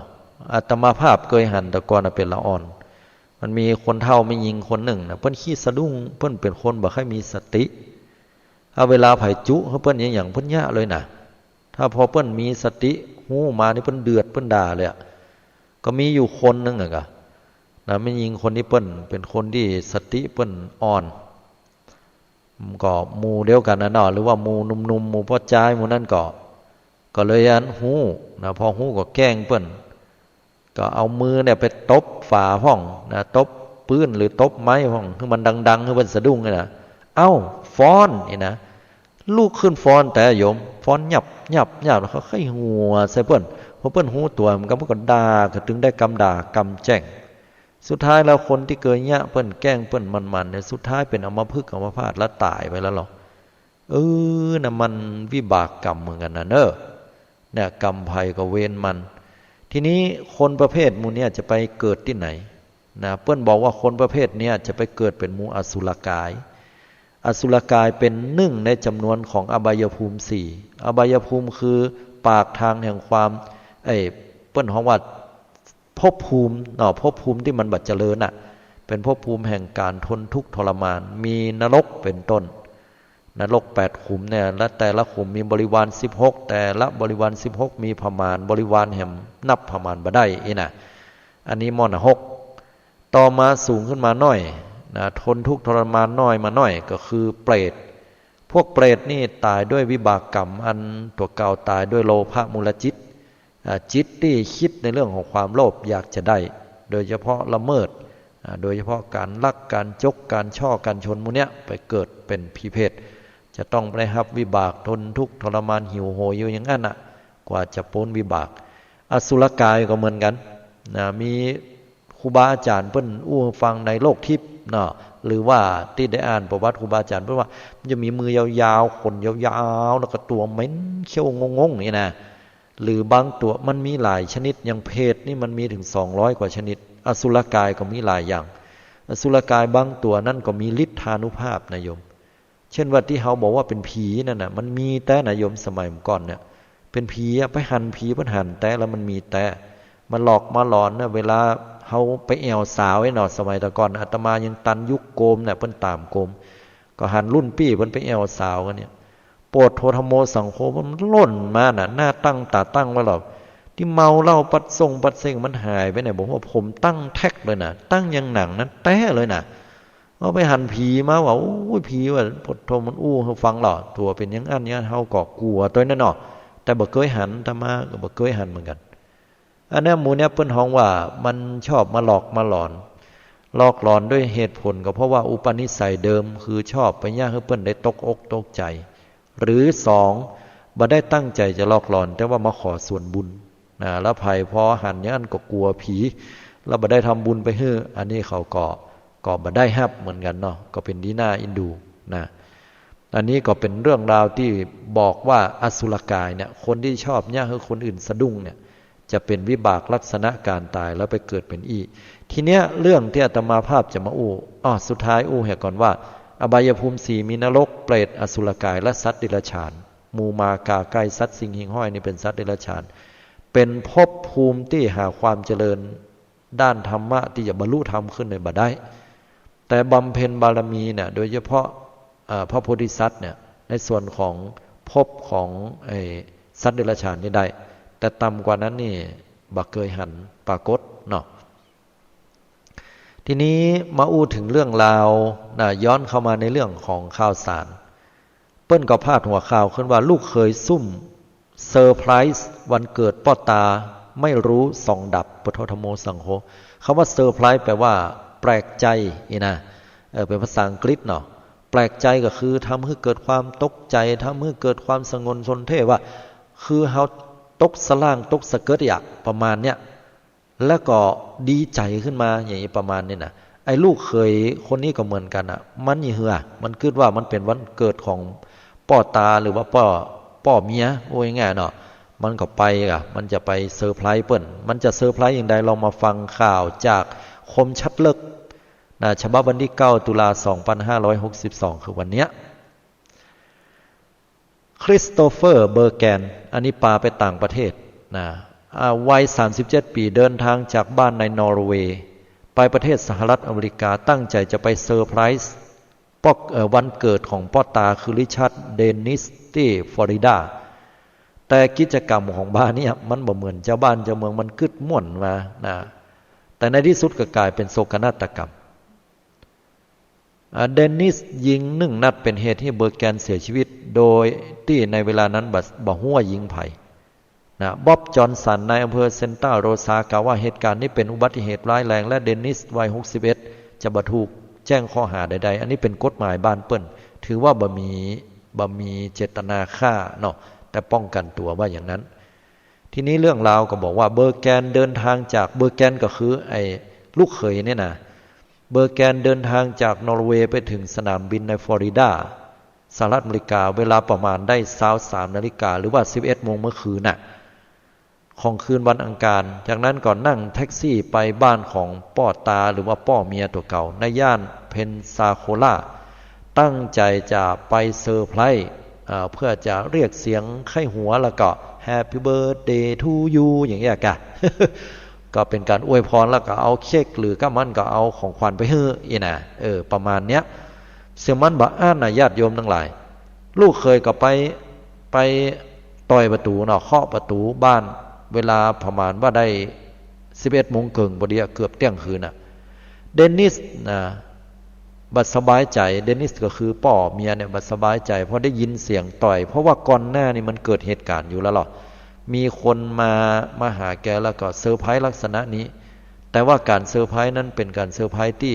จมหัวกันเนาะมีปัญหาเกิดขึ้นแล้วมันก็กลัวตัวแกก็กลัวว่าอาจจะเป็นคนเนี้ยปิกมาหาเรื่องหาราวเอกอะเกียมปืนไว้แล้วหรออย่ามาจับแตะจับว่าคนเฮาเนาะวิบากกรรมมันจะมาฮื้อผลเนี่ยเมื่อเปิดไฟแล้วก็เปิดประตูเนี่ยไอ้เบอร์แกนลูกเขยไอ้สุดซ่าคนเนี้ยก็กระโดดจากอันก่อไม้ตะบนลงมาว่ะทำเสียงมันว้าอีหรอพอโทษส่งเสียงจัดดังป้อเมียสะดุ้งตกใจก็เอาปืนยิงเข้าใส่ตัดขั้วหัวใจตายเขาเนาะคันตี้เล่นน่ะอย่างมาจ้างเล่นน่ะได้ความระแวงของเดนิสเนี่ยยังเป็นเหตุก่อให้เกิดเหตุการณ์ญาติของเขาแวะไปที่บ้านพักนะก่อนหน้าเนี่ยเราไปเคาะประตูจากนั้นก็มีปัญหาเกิดขึ้นเนี่ยเพราะว่าไปทำเซอร์ไพรส์วันเกิดนี่แหละเพราะว่าคนที่สะดุ้งตกใจบางเตื้อเพิ่นก็บ่ชอบเนาะอันนี้ก็ทีนี้ก็ป้อตาหรือว่าฮู้ว่าลูกเขยเนี่ยโดนยิงจากตัวเก่าก็สะดุ้งตกใจขนาดเลยโทรศัพท์ไปแจ้งเหตุฉุกเฉินให้กับตำรวจก็มาในอำเภอเมืองเนี่ยเพิ่นก็บอกเดนิสจะบ่ถูกจับกุมนะแล้วบ่แจ้งข้อหาอย่างเลยเพราะเหตุการณ์ทั้งหมดมันเป็นอุบัติเหตุเลวร้ายเพิ่นว่าอย่างนี้นะกู้คนเนี่ยขอให้ช่วยส่งกำลังใจให้ครอบครัวนี้ตัวเพราะว่ามันเป็นอุบัติเหตุนะฝ่ายลูกเขยก็บ่มีเจตนาร้ายฝ่ายป้อเมียก็บ่มีเจตนาร้ายจะฆ่าลูกเขยแต่กึดก็นึกว่ามันเป็นขโจรขโมยก้าไว้เองน่ะเนี่ยก็เปิ้นก็บอกว่าจากข้อมูลสถิติเนี่ยรัฐฟลอริดาเนี่ยสหรัฐอเมริกาก็ตามเนี่ยจะมีคนสูญเสียจากการถูกยิงเนี่ยแต่ละปีถึง 3.6 หมื่นคนนะอันนี้ถือว่าเป็นอย่างที่นักขออภัยตัวกระสุนปืน 3.6 นะลาว487 คนขออภัยตัวเนาะพอเลขผิดไปตายแต่ละปีนี่จำนวนนักเพราะว่าด้วยคมลูกปืนฉะนั้นแล้วจะเล่นนะอย่างก็ต้องกึดให้มันดีๆศรัทธาญาติโยมทั้งหลายเนี่ยเปิ้นฮ้องว่าเข้าบัดจับยามบัดจับเมื่อบัดจับตายไปฟรีเลยก็เซอร์ไพรส์ตัวเก่าไปหาได้ แล้วปลายบ่พอก็จะได้ไปเกิดเป็นอย่างหมู่ว่าจาบดีไปเป็นอสุรกายไปหลอกไปล่อไปมาล่อไก่เนี่ยพุ่นไปล่ออันป้อเมียไปตามพุทธ ว่าเล่นพ้องแต่พ้องเอาม่วนเนาะญาติโยมทั้งหลายเรื่องราวก็กำลังม่วนแหมหลายเรื่องด้วยกันอันนี้ก็มีเรื่องอันนี้มาแหมละญาติโยมเอาเห็นน้อยเนาะเวลาก็47ใกล้จะหมดแล้วจะได้โทรศัพท์อู้กันก็เนี่ยจะอ่านไปเบยๆกันแล้วกันจากหนังสือพิมพ์คมชัดเลิกเหมือนกันคมชัดเลิกของวันที่4 ตุลาที่ผ่านมาละบอกว่าคนเฒ่าวัย78นะไปสู่ขอสาวคนฮักคนเดิมที่พัดพลากกันเมินถึง60 ปีอีหรอเพิ่นบอกว่ารักแท้มีอยู่จริงคนเฒ่าประจายวัย78หอบเงิน 200,000 สู้ขอสาวคนฮักคนเดิมที่พัดพลากจากกันมาถึง60 ปีเมื่อวันที่30 กันยายน 2562หลายวันแล้วเนาะ ก็ได้มีการแชร์กันทาง Facebook นะคนที่ใช้ชื่อว่าคำนาตะวันก็ได้ออกมาโพสต์เรื่องราวเกี่ยวกับความฮักของคนเฒ่า2 คนตายายนี่นะคนเฒ่านี่ก็ได้แต่งงานพิธีมงคลสมรสมีสินสอดกันถึง200,000เกินนะวัยเกษียณปัดกันมาถึง60 ปีโดย Facebook คำนาตะวันคำนาตะวันนี่เราก็พอในรูปในภาพนี้ถ้าตายแบบพิษเนี่ยเพิ่นบ่ได้บอกว่าบ้านไหนอยู่ที่ไหนแต่น่าจะเป็นคนทางเหนือเหมือนกันนอกพอภาพแล้วเนี่ยนะได้โพสต์ข้อความพร้อมระบุเนื้อหาไว้ว่ารักแท้มีอยู่จริงหนุ่มใหญ่วัย78 ปีหอบสินสอด200,000 บาทมาสู่ขอสาวคนฮักคนเดิมหลังจากปัดกันไปเมินถึง60 ปีขอให้มีความสุขนะจ๊ะตายายจ๋าอีลูกมันยังเขียนไว้ใน Facebook นะนี่ก็เป็นเรื่องราวที่เปิ้นเขียนมาด้วยคนก็ตะลึงฮือฮาในความฮักเนาะโดยเฉพาะหนุ่มสาวนี่ก็จะรู้สึกว่าโอ้เปิ้นอย่างมาฮักกันแต่กันว่านะเพราะว่ามันต่างจากสังคมบเดียวหลังจากที่ Facebook ชื่อคำนาตะวันได้โพสต์เรื่องราวนั้นไปก็มีคนในโซเชียลเนี่ยก็มาแสดงกำกึดกำหันยินดีกับคนเฒ่า2 คนนี้ตัวที่มีฮักแต่ถึงแม้ว่าจะปัดพลากกันมาหมื่นอันนี้ข่าวเปิ้นมีแค่นี้ญาติโยมทั้งหลายเอามาพอแล้วก็เป็นยังตามที่เปิ้นได้นำเสนอไปเนาะกำลังจะอู้ให้ฟังว่าได้อย่างจากเรื่องนี้ถ้ามองธรรมะเปิ้นบอกว่ามันเป็นเรื่องความฮักเนี่ยมันเป็นเรื่องของคน2 คนและมีเหตุ2 อย่างที่คนเราจะมาฮักกันได้นั่นก็คือ1บุพเพสันนิวาสบุพเพสันนิวาสนี่ก็คือว่าเคยเป็นคนฮักเก่ามาก่อนเคยฮักอยู่เคยกินเคยอยู่ด้วยกันหูกินเผ็ดกินเค็มด้วยกันหูอุปนิสัยใจคอปรับจิตปรับใจอยู่ด้วยกันแล้วยังบ่พอยังได้สร้างบุญกุศลทำบุญร่วมชาติตักบาตรร่วมกันได้มาเกิดอยู่ด้วยกันและการจะมาเกิดอยู่ด้วยกันต้องมีธรรม4 ประการนี่เปิ้นฮ้องว่าความเสมอเหมือนกันในธรรม4 ประการต้องมีศรัทธาคือความเชื่อมั่นในสิ่งใดสิ่งหนึ่งนะเหมือนกันเช่นว่าเชื่อว่าทำดีได้ดีทำชั่วได้ชั่วเนี่ยเชื่อเหมือนกัน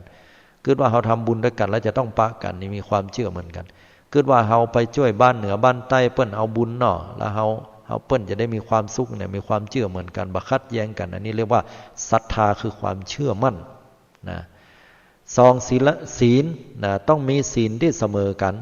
ศีล5เหมือนกันเลยหรือว่าความเป็นปกติเนี่ยมุ่งหมายในอันบ่เบียดเบียนเหมือนกันนะหันพ้องต้องกัน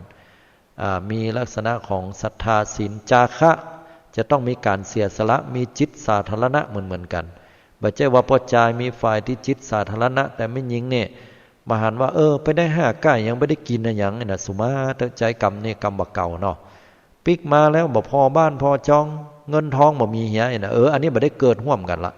นะแต่ถ้าเป็นได้พ่องอ้ายเป็นได้พ่องน้องอิดก่อม้อยก่ออย่าฮื้อกำลังใจกันอันนี้เปิ้นฮ้องว่าจาคะเท่ากันมีศรัทธาศีลจาคะและปัญญาคือคิดพิจารณาว่าติญะถึงหมดนั้นมันมีคุณมีโทษประโยชน์บ่ใช่ประโยชน์อะไรอย่างอันนี้แหละถ้าว่ามีเหมือนกันแล้วเปิ้นฮ้องว่ามาเกิดแห่งชาติจะได้เป็นคู่กันแน่นอนพุทธเจ้าตรัสไว้อย่างนั้นนะเปิ้นฮ้องว่ามีสิ่งที่เสมอเหมือนกันก็เลยฮ้องว่าบุพเพสันนิวาสคือสร้างบุญร่วมกันมานะทำบุญร่วมชาติตักบาตรร่วมกันแม้ว่าจะปัดจะผ้ากันหันกันในชาติเนี้ยแต่ว่าบ่ได้แต่งงานกันอาจจะด้วยว่าพ่อแม่บ่หันตัวอาจจะด้วยว่าตัวเก่าจำใจด้วยเหตุใดก็ตามแต่สุดท้ายแล้วได้มาปะกันก็ถูกใจถึง2 ฝ่ายอาตมาเชื่อนะสุมาเตศรัทธาญาติโยมอายุขนาดนี้แล้วในเรื่องของเพศของอย่างนี้อันคงบ่มีแล้วล่ะแต่ใจโยมที่เปิ้นผูกพันกันนะเปิ้นฝากผีฝากไข่อยู่ด้วยกันในยามชราเนี่ยมันดีเฮาสังเกตต่อญาติโยมทั้งหลายถ้าฝ่ายพ่อใจหรือฝ่ายไม่ยิงไผ่ตายไปก่อนเนี่ยบ่เหมือนบ่นานนะกู้จะตายไปตัวบ้านเฮามาอู้กันว่าเป็นตาเปิ้นฮักกันเปิ้นมาเอากันไปอยู่อีลูกแต่บัดแต่บ่ฮู้แต่ที่จริงแล้วเนี่ยพิจารณาให้ละเอียดเนี่ยมันเป็นเรื่องของความเศร้าใจของการทำใจบ่ได้ญาติโยมสมัยบัดเดียวเปิ้นฮ้องว่าโรคซึมเศร้าคือเปิ้นเคยอยู่ด้วยกันกินก็กินด้วยกันอู้ก็อู้ด้วยกันณวันหนึ่งคนหนึ่งหายไปมันเหมือนขาดอย่างไปสักอย่างหนึ่ง อันนี้แหละคือความรู้สึกของคนเฮาที่เป็นปุถุชนมีกิเลสนะเฮาว่าตามคนที่มีกิเลสมันเป็นอย่างนั้นแต่โยมเพราะฉะนั้นแล้วเขาถึงแบบแปลกใจว่าถ้าภัยที่บ่เอาธรรมะพุทธเจ้าบ่หรือว่ายังมีใจเข้มแข็งยังมีใจจะตั้งมั่นอยู่ในโลกใบนี้เพื่อจะทำมาอย่างสักอย่างหนึ่งแล้วเนี่ยถ้าใจเว้ไปหาคนฮักแล้วบ่เหมือนบรรนานนะฮะเปิ้นก็ต้องมอดมวยมรณาตัวกันไปอย่างที่เฮาคิดว่าเปิ้นฮักกันแต่เปิ้นไปอยู่ด้วยกันนั่นแหละเนาะอันนี้เรื่องนี้บอกว่าหนึ่งก็คือบุพเพสันนิวาสคนเฮาจะฮักกันได้สองก็คือเรื่องของความหันอกหันใจเข้าใจซึ่งกันและกันบางเตื้อมาหันกันไม่จังกันจะตายไอ้นะเหมือนกับเรื่องราวหนังละครนั่นน่ะฝ่ายพระเอกกับนางเอกหันกันครั้งแรกจังกันไว้ดีตายเมินเข้าเนี่ยโอ้มาฮักกันเริ่มหันอกหันใจซึ่งกันและกันก็เป็นความฮักได้เหมือนกันเหมือนบ้านเฮาสมัยตะก่อนพ่อแม่เพิ่นเซาะฮื้ออย่าถามว่าฮักกันก็มาฮักกันอายุเมินเข้าก็ฮักกันอยู่อะไรห่วงข้องกันอีกก็มีอันนี้คนเฮาจะเกิดความฮักกันได้โดยเหตุสองอย่างเอาละญาติโยมทั้งหลายก็เรื่องราวนี่จบลงไปเนาะมันจะมีเรื่องหนึ่งก็คือเรื่องอุตุนิยมวิทยาเตือนมาอันนี้เอาแห่น้อยก็แล้วกันน้อยเดียวว่าปีนี้เปิ้นว่ามันจะหนาวเนอะโยมเนอะจะหนาวกว่ากุปีฉะนั้นเปิ้นว่าเฮ้ยเกียมผ้าเกียมผ่อนไว้เลยไว้นี่นะแล้วก็จะหนาวเนี่ยก็เป็นปกติอยู่ก็จะมากลางเดือนตุลาแล้วก็ไปมดกลางเดือนกุมภาเปิ้นเตือนมาอย่างอันว่าโดยเฉพาะทางกรุงเทพเนี่ยลดต่ำถึง 15-17 องศาหนาวที่สุดก็จะมีอยู่2ที่คือภาคเหนือตอนบนกับภาคอีสานภาคตะวันออกเพิ่นว่าอย่างนี้ใจคำว่าตะวันออกบ้านเฮาก็จะมีเหมยขาบแม่คะนิ้งนี่นะทางบนดอยนี่มันถึงมีแน่นอนเลยปีนี้เพิ่นว่าเฮ้ยเกียมไว้เนอภัยหนาวจะมาเยือนสรุปตามนี้ก็แล้วกันบ่ได้อ่านละโยมเนาะก็เป็นธรรมะก็คือว่าหนาวกายห่มผ้าหนาวหน้าทาเครื่องสำอางแต่ถ้าหนาวสตางค์นี่ตัวภัยตัวมันแล้วฮะ เอาม่วนๆเด้อญาติโยมทั้งหลายถ้าหนาวใจนี่ก็คือเอาธรรมะเนาะธรรมะมาปกห่มใจเฮานะเอาละญาติโยมขออภัยตัวเนออู้ม่วนอู้งันวันนี้ได้อย่างพ่องภายใน5 นาทีเนี่ยจะหมดเวลาเห็นละโยมโทรมากำเน้อญาติโยมทั้งหลายมาตักมาตายว่าอาตมาบ่ได้อู้คนเดียวภัยที่ชอบใจวันนี้เล่าข่าวม่วนนะมีอารมณ์เล่าข่าวโทรเข้ามาได้0802216828 เบอร์นี้ติดต่อมาได้ท่านสามารถจะติดต่อมาอู้ในรายการหรือติดต่อไปเทศไปบรรยายที่ไหนได้หมดเนาะอนุโมทนาด้วย0802216828ถ้าชื่นชอบวาทะการอู้การจาโทรมาอู้มาจามานิมนต์กันได้เนอะรับกันเหี่ยหมดละกะฮะเหลือเวลาเท่าใดเนี่ย5 นาที4 นาที0802216828โทรเข้ามาละสายแรก5110เจริญพรโยมขาเจ้าตั้งใดจ้า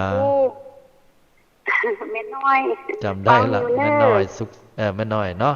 ฟังอยู่ม่วนดีเนาะม่วนดีได้หลายรสหลายชาติได้ไปถึงฮ่องกงแม่น่ะไปแถวฮ่องกงมุ่นเนาะจ้าอนุโมทนาตัวแต่เลยที่ยังได้ฟังอยู่เนาะบัลละบักขว้างกัน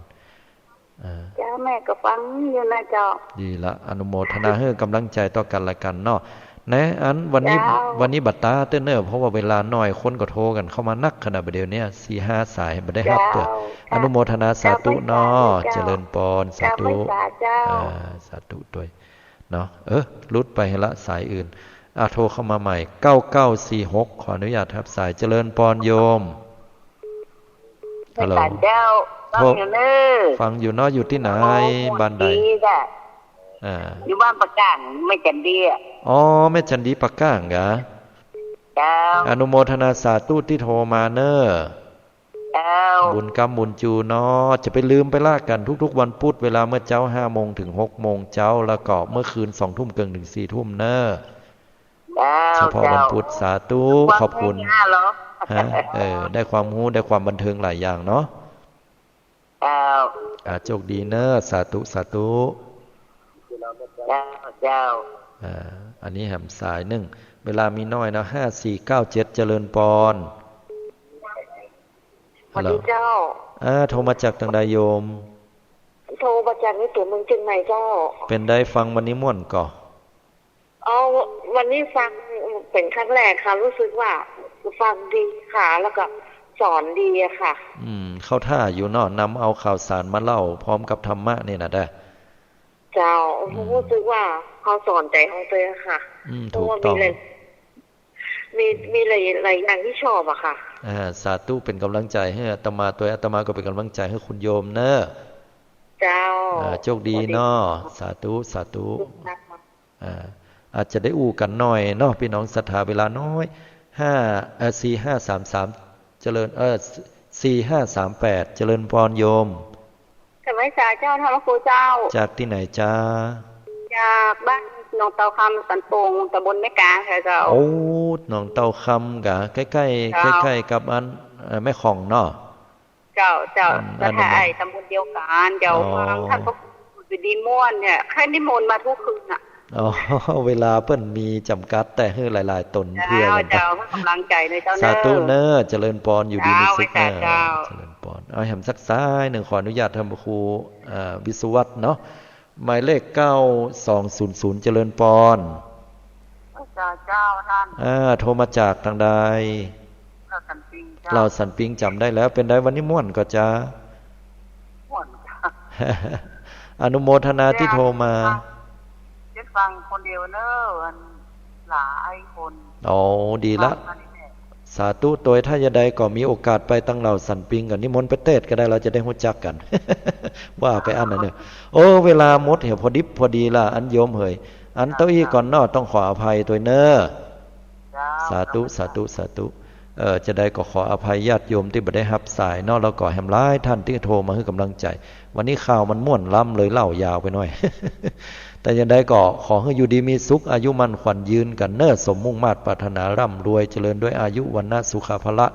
ได้ดวงตาหันธรรมถึงฝั่งแห่งพระนิพพานทุกท่านทุกองค์ทุกคนโดยเนิ่นเจริญพรพระสัมพุทธวิสุทธิพุทธผ่องใสตัดมูลกิเลสคลายหลีกละนายสิ่งรื่นรมทำได้ท่านตรัสแล้วเหมือนดวงแก้วน่าชื่นชมสัตว์โลกที่โศกโศมดาบระทม